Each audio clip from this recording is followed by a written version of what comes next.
Antonio Pedro Infante, El regreso, audiolibro tercera parte. El intento frustrado de Televisión Azteca de anunciar el regreso de Pedro Infante. En la década de los 90 se llevó a cabo un programa de televisión en Televisión Azteca donde Pablo Latapí y Rosa María de Castro, reporteros de esta televisora, trataron de realizar una presentación pública del regreso de Pedro Infante. Sin embargo, fueron censurados por órdenes de personas muy poderosas para no seguir adelante con dicha revelación. Sin embargo, el reportaje se llevó a cabo y el programa se presentó en la televisión mexicana no como revelación del regreso de Pedro, sino como un personaje que pudiera ser Pedro Infante, Antonio Pedro. En este programa, los conductores de Televisión Azteca demuestran en su entusiasmo al presentar este reportaje del cantante una verdad que nos hace pensar que estaban convencidos de que Antonio Pedro era el mismísimo Pedro Infante. Antonio Pedro, sin embargo, siguió en su papel de no revelar su identidad, ya que, como veremos más adelante, estaban de por medio su propia vida y la vida de sus seres queridos, si es que se llegaba a revelar su verdadera identidad, como el regreso del máximo ídolo de México y la farsa de su muerte falsa que el mismo gobierno llevaría a cabo.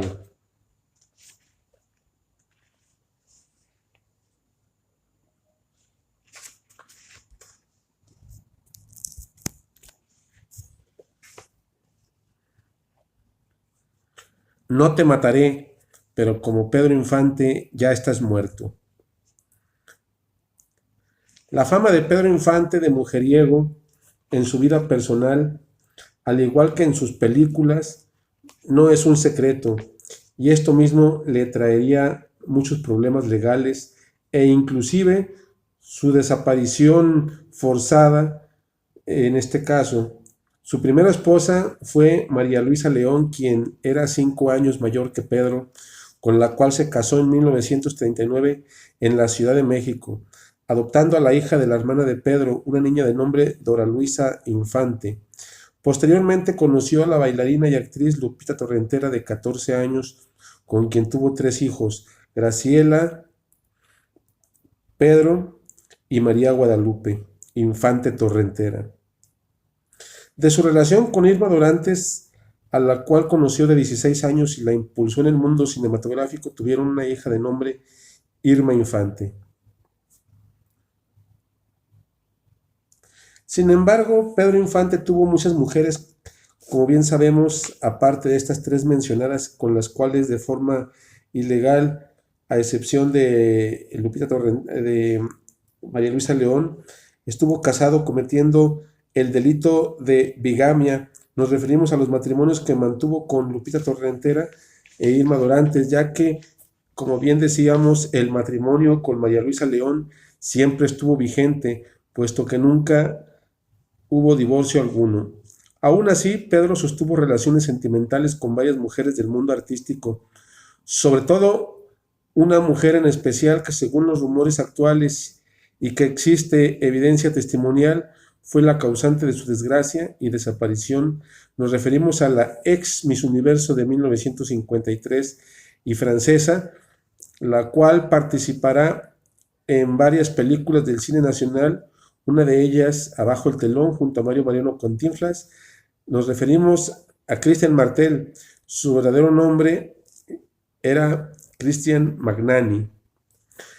Christian Martel, así la llamaremos por ser mejor conocida bajo ese nombre artístico, fue amante, según se dice, del expresidente Miguel Alemán Valdés y también del hijo de este, el Junior, Miguel Alemán Velasco, los cuales, sobre todo, el expresidente, se sabe, tenía fama de enamorado y su gusto por las mujeres del mundo del espectáculo, ya que también se le atribuye una relación extramarital con la doña María Félix. Asimismo, es bien sabido que Miguel Alemán Valdés fue fundador y creador del PRI, Partido Revolucionario Institucional, y en su gobierno, que comprendió de 1946 a 1952, se fortaleció el partido y se crearon instituciones que hasta la fecha perduran. Fue de los pioneros en impulsar el desarrollo de la televisión mexicana y principal accionista de Grupo Televisa, que se formaría después gracias a él. Miguel Alemán Valdés sabía a la perfección que la televisión mexicana tenía un futuro enorme para el control masivo del pueblo mexicano. Sin embargo, también se le atribuye a él la creación de la Policía Secreta Mexicana. Su nombre era Dirección Federal de Seguridad, mejor conocida como la DFS, la cual fue una agencia de inteligencia del gobierno mexicano dependiente de la Secretaría de Gobierno o la Secretaría de Gobernación, que fue creada durante el gobierno de Miguel Alemán Valdés y cuya función era recabar información de actividades subversivas y terroristas en el territorio nacional, algo así como una CIA en México. A lo cual, o a lo largo de su historia, fue la Dirección Federal de Seguridad acusada de ser un instrumento del gobierno mexicano para espiar a políticos de oposición y de llevar a cabo prácticas violatorias de los derechos humanos y desapariciones forzadas y amenazas contra los que consideraban enemigos políticos y enemigos personales. La Dirección Federal de Seguridad tuvo mucha participación política. Esta organización, que siempre hasta su desaparición en 1985, tuvo la influencia y el control hasta la muerte del expresidente Miguel Alemán Valdés en 1983. La Dirección Federal de Seguridad participó activamente en la historia política del país, tanto en los acontecimientos de la matanza de Tlatelolco en 1968, las represiones sociales del presidente Ordaz y de Luis Echeverría Álvarez. Su relación de la Dirección Federal de Seguridad, asimismo, esta organización fue la autora intelectual del asesinato del periodista mexicano Manuel Buendía, quien trabajaba en el periódico Excelsior y había descubierto una red de narcopolítica en el gobierno mexicano desde mucho tiempo atrás, desde las épocas de Miguel Alemán Valdés a la actualidad de aquel entonces con Miguel de la Madrid Hurtado. Fue asesinado Manuel Buendía en 1984 al salir del periódico por un hombre de tipo militar quien le disparó por la espalda 5 balazos, el cual huyó en una motocicleta quien era conducida por otro sujeto que pertenecía a la Dirección Federal de Seguridad y a la vez sobrino nieto del expresidente Manuel Ávila Camacho, de nombre Juan Rafael Moro Ávila, los cuales al huir se refugiaron en esta dependencia, la Dirección Federal de Seguridad, que se encontraba a unas cuadras de distancia del asesinato contra el periodista mencionado.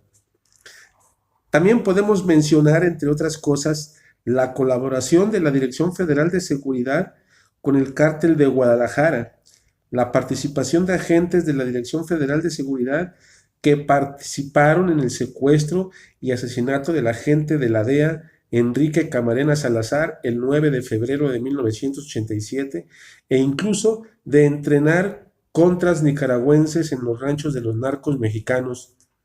Su desaparición, lo cual, debido a todas estas negras actuaciones y secretos de la narcopolítica mexicana, fue formalmente extinguido su participación pública, dando paso a las nuevas organizaciones.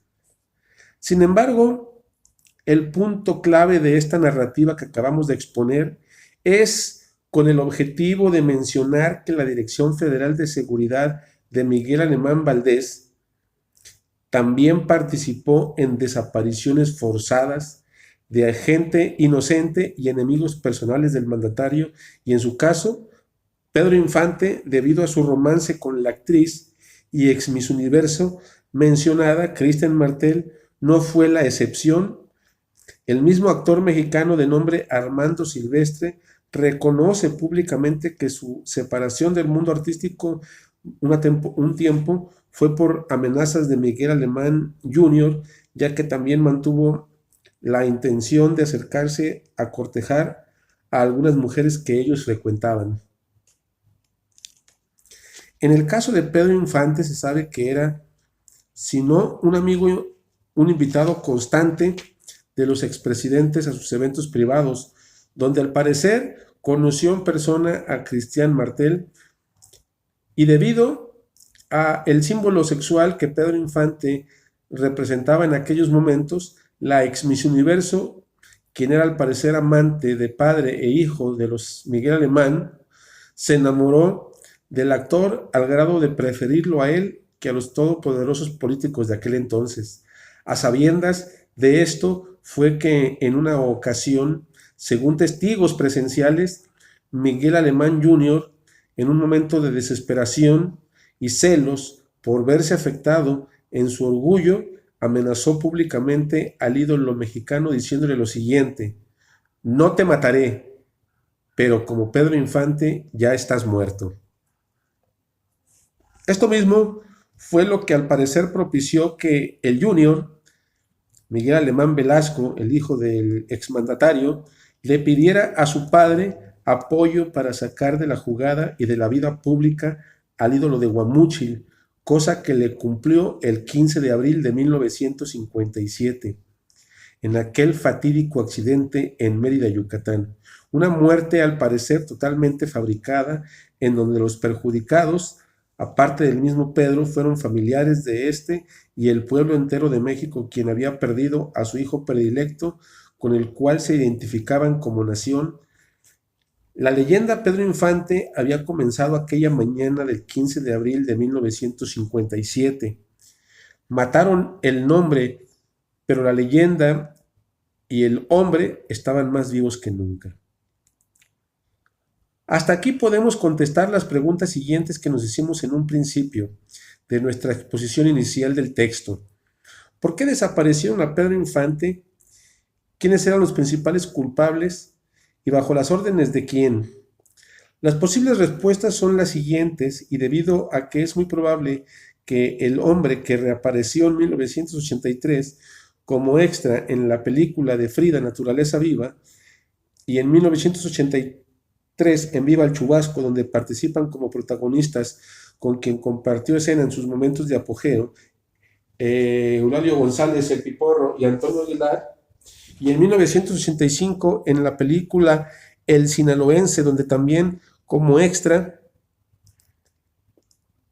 se le ve en una escena en el palenque entre el público.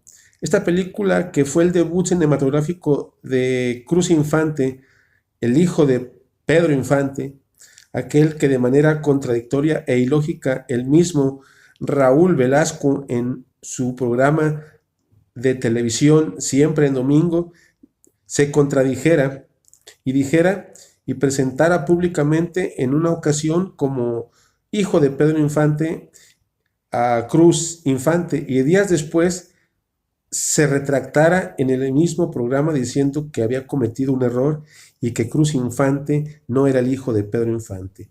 Tal vez por presiones políticas y de la misma televisora, ya que recordemos que en esta misma, en gran parte, todavía tiene influencia la familia Alemán.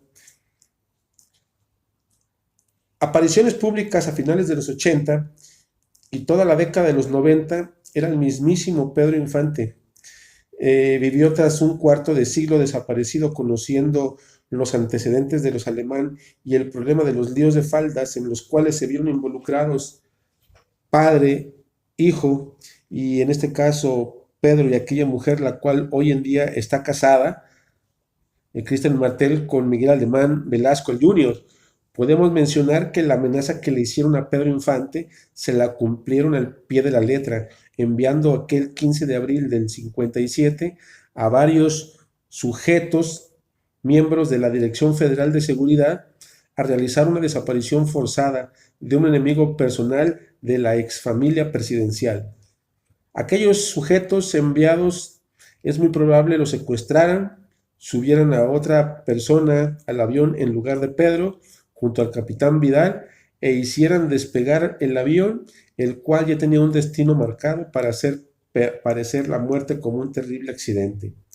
Tal vez ni el mismo capitán Vidal, piloto del avión, sabía lo que le aguardaba tras el despegue aquella trágica mañana del 15 de abril del 57, ya que pudo haber sido persuadido de que partiera de regreso a México sin Pedro, con un acompañante diferente y sin problema alguno, porque Pedro tenía que responder a unas preguntas acerca de sus delitos de bigamia al casarse en varias ocasiones sin haber estado divorciado de su primer matrimonio. El desenlace ya lo conocemos todos. La aeronave Consolidated B-24 Liberator, matrícula XA-KUN de la empresa TAMSA, terminó por estrellarse en el patio de una casa en los cruces de las calles 54 y la calle 87 en la ciudad de Mérida, Yucatán. Aquí dejamos la nota donde se menciona esa versión de la amenaza de que Alemán Velasco Jr. le hiciera a Pedro Infante. Nexos con la verdad. Edgar Allan Mendoza Alafita. Colosio y el sistema político mexicano. Lunes 19 de marzo del 2012. Columna de Edgar Allan Mendoza Alafita. Se acerca una fecha más que nos recuerda el asesinato de Luis Donaldo Colosio Murrieta. Un 23 de marzo, hace 18 años, el crimen de Lomas Taurinas dio la puntilla al sistema político mexicano. El sistema político mexicano tiene su origen en el lapso de 1928 a 1936. Inicia en las postrimerías del gobierno del general Plutarco Elías Calles, pasando por los gobiernos del licenciado Emilio Portes Gil, en cuyo periodo nace el Partido Nacional Revolucionario, PNR, con su lema Instituciones y Reforma Social, abuelo del actual Partido Revolucionario Institucional, PRI. El del ingeniero Pascual Ortiz Rubio, el general Abelardo Rodríguez y los 2 primeros años del gobierno del general Lázaro Cárdenas del Río. A esta etapa es a la que se le llama de legitimación. La consolidación del sistema político mexicano se lleva a cabo en el lapso comprendido entre 1937 y 1976, desde la mitad del gobierno del general Lázaro Cárdenas, en cuyo periodo nace el Partido Revolucionario Institucional, el Partido de la Revolución Mexicana, con su lema por una democracia de los trabajadores, padre del PRI, y se lleva a cabo la expropiación petrolera, que hoy precisamente se conmemora, pero que los gobiernos neoliberales andan marchanteando con las transnacionales. Pasando por los gobiernos del general Manuel Ávila Camacho y del licenciado Miguel Alemán Valdés, en cuyo periodo nace el PRI, con su lema Democracia y Justicia Social, padre del cachorro de la revolución. El exgobernador de Veracruz, Miguel Alemán Velasco, aquel entonces junior que le dijera al ídolo de los ídolos, no te voy a matar, pero como Pedro Infante ya estás muerto. Pues el divo andaba queriéndole pedalear las bicicletas al cachorro, con la entonces joven y exuberante ex Miss Universo francesa, y pácatelas, que dizque se accidenta en su avión en Mérida, Yucatán. El del licenciado Adolfo Ruiz Cortines, quien otorgó el voto a la mujer, el del licenciado Adolfo López Mateos, el licenciado Gustavo Díaz Ordaz y el licenciado Luis Echeverría Álvarez. A esta etapa es a la que se le llama de gobernabilidad y esplendor o estabilidad social, aunque durante el movimiento estudiantil de 1968, que fue abruptamente cortado el 2 de octubre de ese año, en la Plaza de las Tres Culturas de Tlatelolco, en el Distrito Federal, se vislumbró una sacudida al sistema, pues ese fue el pivote de la llamada Guerra Sucia, que permeó los años 70 y los años 80. Pero como todo lo que nace, crece, se reproduce, enferma y muere, el sistema político mexicano no puede ser la excepción. A finales de 1976, con la llegada al poder del economista político tecnócrata José López Portillo y Pacheco, inicia la crisis que al siguiente periodo, en 1988, habrá de enquistarse como un tumor maligno con la histórica caída del sistema que maquinó el siniestro Manuel Bartlett Díaz, en aquel entonces secretario de Gobernación, indiciado como autor intelectual del asesinato del periodista Manuel Buendía Telles Girón, personaje que hoy en día busca postularse, llevado de la mano por el Mesías Andrés Manuel López Obrador, como candidato al un escaño de la Cámara Alta a través del izquierdista Partido de la Revolución Democrática, PRD, que ya se volvió amoroso. Hágame usted el refarbrón cabor. Lo que hay que ver, no cabe duda que la principal enfermedad de los mexicanos es la falta de memoria.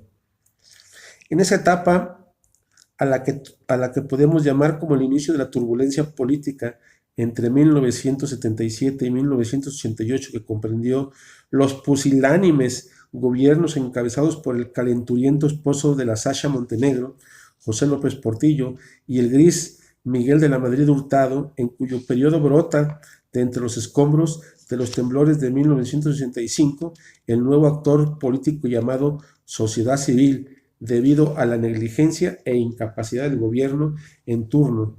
Se cocinó todo lo que hoy en día estamos sufriendo los mexicanos: la llegada al poder de los neoliberales, el control de los poderes fáticos y todos los males habidos y por haber. El principio del fin del sistema político mexicano llega en 1988 de la mano de la asunción al poder del primer narcopresidente que hemos tenido, el nefasto superneoliberal Carlos Salinas de Gortari, ese que en su niñez asesinó junto con su hermano Raúl a una humilde sirvienta en la casa paterna. Ese sexenio es lo peor que hemos sufrido los mexicanos. El México con hambre y sed de justicia que Colosio veía aún existe. Aquí está, lo estamos viviendo cotidianamente, el México de hombres y mujeres abrumados por las distorsiones que le imponen a la ley, aquellos que deberían servirla. Aquí está, es el México de todos los días, el México de empresarios agobiados por la mar de trámites, es el México real, palpable, tangible. En su último discurso en Lomas Taurinas, minutos antes de ser asesinado, entre otras cosas, dijo: quiero encabezar un gobierno que sea sensible a los reclamos y a las luchas de las comunidades de los barrios, de las colonias populares. Sé lo que significa vivir y realizar la labor cotidiana de todos ustedes en la fábrica, la construcción, el taxi, el empleo que cada uno de ustedes tienen. Luis Donaldo era un defensor asiduo de su programa de separación de funciones entre partido y gobierno para profundizar en la democratización del sistema político mexicano. No lo logró, el fuego amigo se lo impidió. Después, ya todos lo sabemos, llega al poder ese tipejo, empleado de transnacionales, esposo de una alcohólica cuyo psicólogo de cabecera era el entonces secretario de Salud y exrector de la UNAM, Juan Ramón de la Fuente, Ernesto Zedillo Ponce de León, quien recibió la candidatura a la presidencia de la República como premio por hacerse como tío Lolo aquel fatídico 23 de marzo del 94. Le sigue el chistorete de mal gusto más grande que hemos sufrido los mexicanos, Vicente Fox Quesada, y ahora tenemos al borrachín Felipe de Jesús Calderón Hinojosa, miembro del Partido Acción Nacional, PAN, igual que Chente. ¿Qué sigue? ¿Qué otra desgracia nos espera? ¿Qué pecado cometimos los mexicanos? Porque la verdad, viendo el panorama, como dice un compadre, no hay ni para dónde hacerse el próximo 1 de julio. El sistema político mexicano nace en 1928 con el asesinato del sonorense Álvaro Obregón en el restaurante La Bombilla de México, Distrito Federal, y muere en 1994 con el asesinato de otro sonorense, Luis Donaldo Colosio Murrieta, en la colonia Lomas Taurinas de Tijuana, Baja California. México, aún creo en ti. Lo que resalta de esta reseña que acabamos de leer en este libro precisamente es lo que comentamos de la amenaza que Miguel Alemán Velasco el Jr. le proclamara al ídolo de las multitudes, Pedro Infante, cuando éste cortejaba a una de las mujeres de las cuales precisamente tanto el padre Miguel Alemán Valdés y el Junior Miguel Alemán Velasco frecuentaban. Nos referimos a la ex Miss Universo Cristian Martel.